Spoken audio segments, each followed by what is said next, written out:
তেজত পানী কৰি জমা কৰা টকা কেইটাৰে মাৰুতিৰ নতুন গাড়ী কিনিব খুজিছে নেকি? যদি কিনিব খুজিছে তেন্তে মাৰুতিৰ নতুন গাড়ী কিনোতে সাৱধান। নতুন বুলি পুৰণি গাড়ী বিক্ৰী কৰি মহিলাক প্ৰবঞ্চনা। আনৰ নামত পঞ্জীয়ন হৈ থকা বাহন নতুন বুলি বিক্ৰী।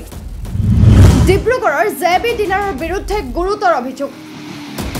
ডিব্ৰুগড়ৰ জেবি ডিলাৰলৈ যদি গাড়ী ক্ৰয় কৰিবলৈ আহে তেন্তে সাৱধান হওক, কিয়নো ডিব্ৰুগড়ৰ জেবি ডিলাৰৰ বিৰুদ্ধে পুৰণি গাড়ী নতুন বুলি বিক্ৰী কৰাৰ অভিযোগ উঠিছে। ধেমাজিৰ সৰোজিনী বুঢ়াগোহাঁই নামৰ মহিলাই এই অভিযোগ উত্থাপন কৰিছে। সৰোজিনী বুঢ়াগোহাঁয়ে অলপকৈ জমা কৰা টকা কেইটাৰে মাৰুতি সুজুকি এক্সপ্ৰেছো নামৰ সপোনৰ গাড়ীখন কিনিছিল ডিব্ৰুগড়ৰ জেবি ডিলাৰৰ পৰা। কিন্তু জেবি ডিলাৰে সৰোজিনী বুঢ়াগোহাঁইক আনৰ নামত থকা পুৰণি গাড়ী বিক্ৰী কৰিছিল। জেবি ডিলাৰে পূৰ্বে 4টা সাৰ্ভিসিং হৈ থকা এখন গাড়ী দিছিল সৰোজিনী বুঢ়াগোহাঁইক। গাড়ীখন শৰ্মা উপাধিৰ লোকৰ নামতহে থকা বুলি অৱগত হয়। প্ৰথম সাৰ্ভিসিংৰ বাবে লখিমপুৰৰ আন এটা ডিলাৰলৈ যোৱাত গুমৰ ফাক ওলাই পৰে। পূৰ্বে গাড়ীখনৰ সাৰ্ভিসিং কৰাৰ তথ্য ওলাই পৰে। বুকিং প্ৰসেস সম্পূৰ্ণ কৰি ডিলাৰটোৰ পৰা মাৰুতি সুজুকি এক্সপ্ৰেছো গাড়ীখন কিনিছিল সৰোজিনীয়ে। কিন্তু ইতিমধ্যে গাড়ীখনৰ 4টা সাৰ্ভিসিং সম্পূৰ্ণ হৈ আছে। মই সঁচা কথা কৈছো, গাড়ীখনৰ চেচিছ নাম্বাৰ থাকে বুলি মই নাজানো। গাড়ীখন যে সাৰ্ভিসিং কৰিবলৈ হলে কি কৰিব লাগিব মই একো কথা মই বুজি পোৱা নাছিলো। যেতিয়া মই সাৰ্ভিসিং চেণ্টাৰলৈ গ'লো, তাত তেওঁলোকে মোক ৰিফিউজ কৰি পেলাই এখন লিখিত হিচাপে মই তেওঁক আইডিয়া মাৰিলো, আপোনালোকে মোক কিয় সাৰ্ভিসিং চেণ্টাৰত আপোনালোকে ফ্ৰী সাৰ্ভিসিংখিনি কৰিব নোৱাৰে বুলি। তেতিয়া তাৰ অনাৰে লিখিছে, তাৰ মেনেজাৰো নহয়, ডিলাৰ মেনেজাৰ নহয়, এজন আপোনালোকে দেখিব পপাৰ্টৰে লিখি দিছে যে গাড়ীখন অলৰেডি জেবি ডিলাৰ এইটো ললিত শৰ্মা মানুহজনৰ নামত 18 আগষ্ট 23 চনতে জেবি ডিলাৰ অলৰেডি মানে সাৰ্ভিসিং কমপ্লিট হৈ গ'ল। পুৰণা গাড়ী আছিলে, গাড়ীখন কমপ্লিটলি আৰু কিবা পাৰ্টছো চেঞ্জ কৰিছে। এখন ইয়াতে ডিটেইলছখন ইয়াতে আছে, পাৰ্ট চেঞ্জ কৰা। এইটো ললিত শৰ্মা নামত কৰিছে। আগষ্টত হেৰি কৰিছে, তেওঁ বিক্ৰী কৰিছিলে আপোনাৰ জুলাই মাহৰ 31 জুলাই দিনাখনি 22 তাৰিখে সোল কৰিছে, বিক্ৰী কৰিছে ললিত শৰ্মা নামত। তেতিয়া জুলাইৰ পৰা আগষ্টলৈকে তেওঁলোকে কমপ্লিট ফ্ৰী সাৰ্ভিসিং কমপ্লিট কৰি শেষ কৰি পাৰ্টছো চেঞ্জ কৰিছে। যেতিয়া মই তেওঁলোকক অৱগত কৰিবলৈ মই ইমান দূৰৰ পৰা আহিব নোৱাৰো কাৰণে মই ফোনত কথা কওঁ, তেতিয়া তেখেতে মোক বাৰে বাৰে কৈ আছে চাৰ্ভিস এখন এনেকে ফটা চিধা এনেকে মোক দিছে। এইবোৰ চব হোৱাইটিনাৰ মাৰি থৈ দিছে। এইবিলাক চব হোৱাইটিনাৰ মাৰি মোক গাড়ীখন মাৰুতি সুজুকি এক্সপ্ৰেছো।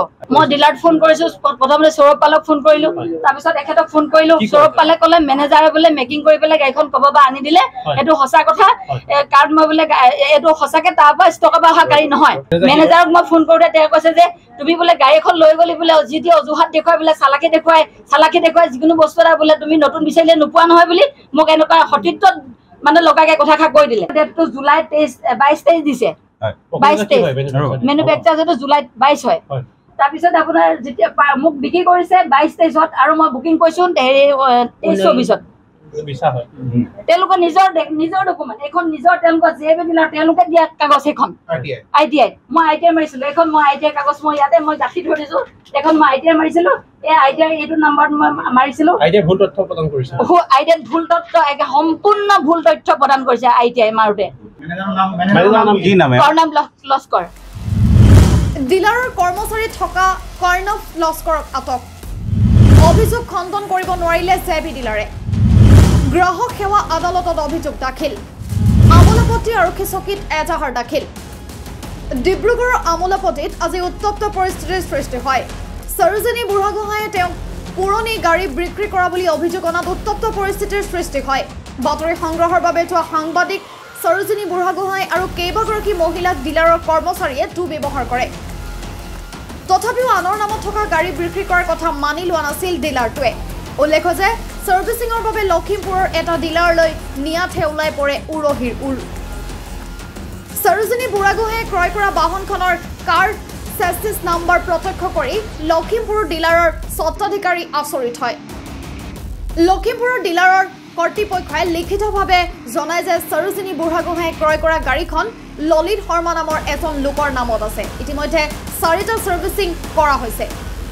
বাহনখনে পাব লগা বিনামূলীয়া সাৰ্ভিসিং কাহানি বাই সম্পূৰ্ণ হৈছে ইয়াৰ পিছতে আজি ডিব্ৰুগড় আমোলাপতিস্থিত জেবি ডিলাৰত উপস্থিত হয় সৰোজিনী উক্ত বিষয়টো ডিলাৰ কৰ্তৃপক্ষক লিখিতভাৱে অৱগত কৰে কিন্তু ডিলাৰ কৰ্তৃপক্ষই মহিলাগৰাকীক অসভ্য আচৰণ কৰে আক্ৰমণ কৰিবলৈ উদ্যত হয় জেবি ডিলাৰ কৰ্তৃপক্ষই অভিযোগ খণ্ডন কৰিব নোৱাৰিলে ফলত ঘটনাক লৈ জেবি ডিলাৰত এক উত্তপ্ত পৰিৱেশৰ সৃষ্টি হয় প্ৰথম কথা মই নিজক দেই কাৰণ মোৰ তেওঁ যোনটো ক'লে ডেট ইজ কেৰেক্টাৰ এছেচিন বুলি কয় মাই এজ ইজ 52 ইয়াৰ্ছ প্ৰথম কথা আজিলৈকে মোৰ ঘৰতো মোৰ ৱাইফ আছে মোৰ ছোৱালী আছে বোৱাৰী আছে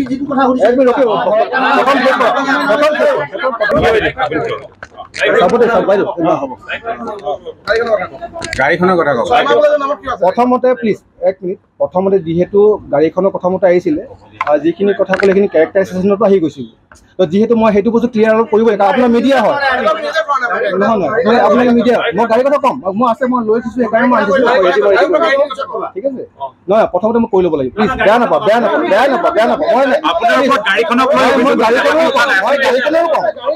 মই গোটেইখিনিয়ে ক'ম মই একো কথা মই আধা কথা নকওঁ মই আধা কথা নকওঁ বাৰু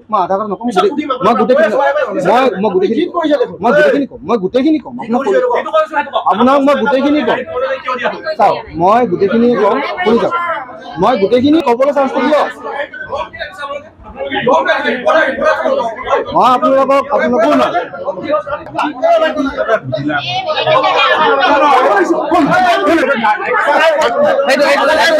লগত কাৰণ আজি বাইদেউ কিমান কষ্টৰে হেঁপাহত গাড়ী এখন লৈছে নহয় জানো আজি তেওঁ লৈছে তেওঁৰ লগত এনেকুৱা অন্যায় কৰিছে এনেকুৱা অন্যায় কৰিব নালাগে কাৰণ কাইলৈ ময়ো এখন ল'ব পাৰোঁ ধেমাজিত নলয় তাই কালাৰটো তেওঁ পচন্দ মতো কালাৰ নাপাই কিনে ডিব্ৰুগড়লৈকে আহিছে তেওঁলোকে কিয় ইমান অন্যায় কৰিব লাগে আৰু ইমান মানুহ আজিকালি আমাক মাইকী মানুহ পাই তেওঁলোকে ভাবিছে এওঁলোকে কি জানিব এওঁতো নিজে নাজানিলে আমি বুৰ্বক বনাই পঠিয়াইছো এওঁলোককো বুৰ্বক বনাম বুলি তেওঁলোকে আমাক অকল দুজনী মানুহ বহিব দিয়ে বাকীখিনি মানুহ বহিব নিদিয়ে ইয়াৰ অফিচৰ কৰ্মচাৰীখিনিয়ে কৈছে আপোনালোকে ওলাই যাওক নহ'লে পুলিচ মাত্ৰ আপোনালোকে পুলিচ মাতি আনক না আমি ভয় কৰি অহা নাই আমি ইয়াত উৎপাত কৰিবলৈ আমি কিবা বেয়া ব্যৱহাৰ কৰিবলৈ অহা নাই কাজিয়া কৰিবলৈ অহা নাই ধেমাজিৰ পৰা আমি 6-7জনী মাইকী মানুহ ইয়াত কিবা কাজিয়া কৰিব প্ৰতিবাদ কৰিব আহিব পাৰোঁ নেকি আপোনালোকে কওক তেনেকৈ আহিলে আমি গাড়ী মানুহ আহিলোহেঁতেন আমি এই 5-6জনী মহিলা নাহোঁ নহয় আমি তেওঁৰ লগত আহিছোঁ এইটো কাৰণে তেওঁক যে কেলে এনেকুৱা কৰি আছে আমাক সঠিক উত্তৰটো লাগে কাৰণ আজি তেওঁৰ লগত কৈছে কাইলৈ মোৰ লগতো কৰিব বেলেগৰ লগত যে নকৰিব কি মানে আছে হয় নহয় গতিকে এইটো ইমান এটা অন্যায় কৰিছে তেওঁলোকে যিটো গাড়ী 37 নম্বৰটো ওলাই পৰে আপোনালোকে সকলোৱে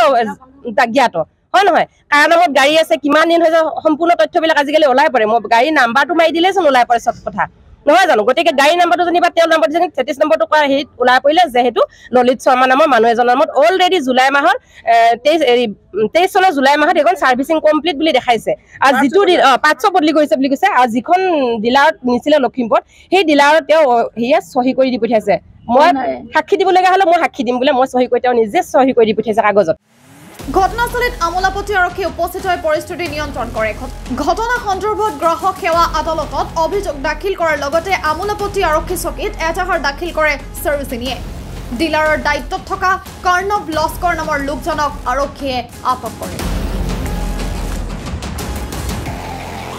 নিউজ ডেস্ক দি কাষ্টডিয়ান প্লাছ